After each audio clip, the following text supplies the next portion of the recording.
South ఇండియాలోనే biggest sorry store మన Varahi silks మన విజయవాడ ఎంజీ రోడ్ లో డిసెంబర్ 4వ తారీఖున ఘన ప్రారంభం.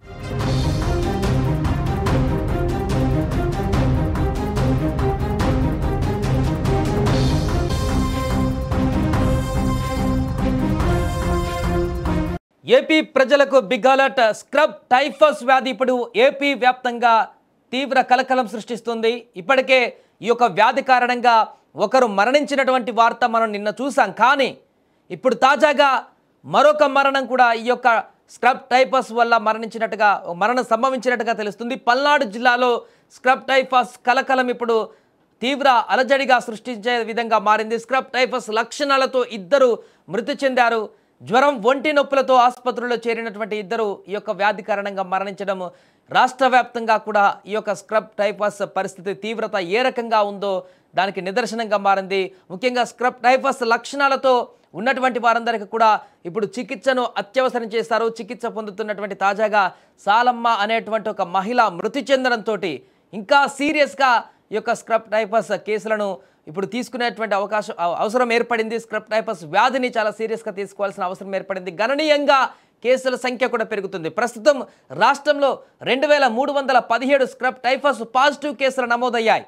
జిల్లాల వారీగా చూస్తే చిత్తూరులో 379, కాకినాడలో 141, విశాఖపట్నంలో 123 కేసులు అక్కడ నమోదయ్యాయి. అలాగే కడప జిల్లాలో 94, నెల్లూరులో 86, అనంతపురంలో 68 కేసులు, అలాగే అనకాపల్లిలో 41, అన్నమయ్యలో 32 కేసులు నమోదయ్యాయి. రోజు రోజుకు ఈ కేసుల సంఖ్య గణనీయంగా పెరుగుతుండడంతో రాష్ట్ర వైద్య శాఖ కూడా అప్రమత్తమైంది. దీనికి సంబంధించి ముఖ్యమంత్రి చంద్రబాబు నాయుడు కూడా అప్రమత్తమయ్యారు. నిన్న దీనికి సంబంధించి ప్రత్యేక రివ్యూ కూడా నిర్వహించారు. అన్ని రంగాల వ్యవస్థలను కూడా సిద్ధంగా ఉండాలంటూ వైద్యాధికారులకు ముఖ్యంగా సూచనలు చేశారు. అధికారులందరికీ కూడా నిన్న మీటింగ్లో క్లియర్ కట్గా కొన్ని సజెషన్స్ కూడా ఇవ్వడం జరిగింది. దీని పట్ల అప్రమత్తంగా ఉండాలని, ప్రజలను అవేర్నెస్ చేయాలని, ప్రజలకు అన్ని విధాలుగా ఈ యొక్క వ్యాధి గురించి తెలియజేసేలా ప్రచారం చేయాలంటూ కూడా నిన్న ముఖ్యమంత్రి తన యొక్క సమీక్ష తర్వాత కొన్ని కీలక నిర్ణయాలు తీసుకున్నారు. నేరుగా ముఖ్యమంత్రి రంగంలోకి దిగారు కాబట్టి స్క్రబ్ టైఫస్ వ్యాధికి సంబంధించి పూర్తిగా కొంత కంట్రోల్ తీసుకురావడానికి తీసుకోవాల్సిన చర్యలన్నింటినీ కూడా ఇప్పుడు పూర్తి స్థాయిలో యుద్ధ ప్రాతిపదికన చేయవలసినటువంటి అవసరం ఏర్పడింది. ఆ రకంగానే ఇప్పుడు అధికారులు ముందడుగు వేస్తున్నారు. అయినా కూడా ఈ యొక్క వ్యాధి అనేది ఇప్పుడు తీవ్రత పెంచుకుంటూ పోతుంది. రెండో మరణం సాలమ్మ అనేటువంటి ఒక మహిళ తాజాగా మరణించినటువంటి వార్త వెలుగులోకి రావడంతో ఒక్కసారిగా కొంత భయాందోళన వాతావరణం అయితే నెలకొంది. అయితే ఇది అంటువ్యాధి అయితే కాదు.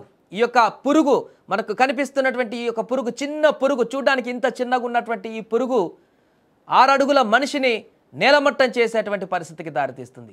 అసలు ఈ పురుగు ఇంత దారుణంగా మనుషులను చంపేటువంటి పరిణామానికి గల కారణాలేంటిపైన కూడా అన్వేషణలు చేస్తున్నారు.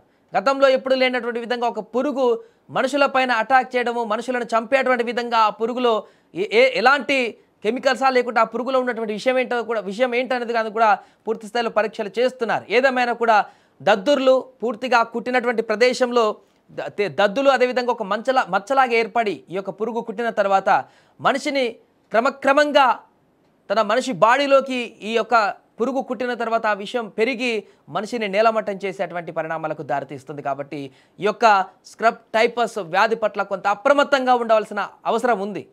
అంటే సీరియస్గా కరోనా వైరస్ లాగా అంత సీరియస్గా తీసుకోకపోయినా కొంత జాగ్రత్తలు అయితే తీసుకోవాల్సిన అవసరం ఉంది.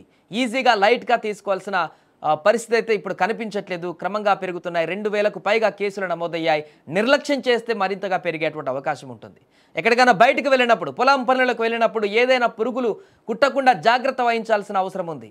దరిదాపుల్లో అన్నీ పరిశుభ్రంగా ఉంచుకోవాల్సిన పరిస్థితి ఉంది. ఇప్పుడు ఇళ్లల్లో గనక ఈ యొక్క పురుగు గనక అటాక్ చేసిందంటే తీవ్ర పరిణామాలు ఎదురవుతున్నాయి కాబట్టి, మరణాలు కూడా సంభవిస్తున్నాయి కాబట్టి ఇప్పటివరకు హాస్పిటల్ పాలవుతున్నారు, అక్కడ చికిత్స పొందుతున్నారు.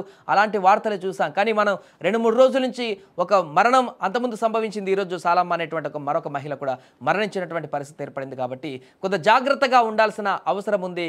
కొంత నిర్లక్ష్యం ఏమాత్రం చేసినా కూడా ఇది మనుషుల ప్రాణాలను కూడా తీస్తుంది. కాబట్టి ఇప్పుడు ఈ స్క్రబ్ టైఫస్ వ్యాధి పట్ల ప్రతి ఒక్కరు కూడా కొంత జాగ్రత్తలు తీసుకోవాలంటూ కూడా నిపుణులు సూచిస్తున్నారు.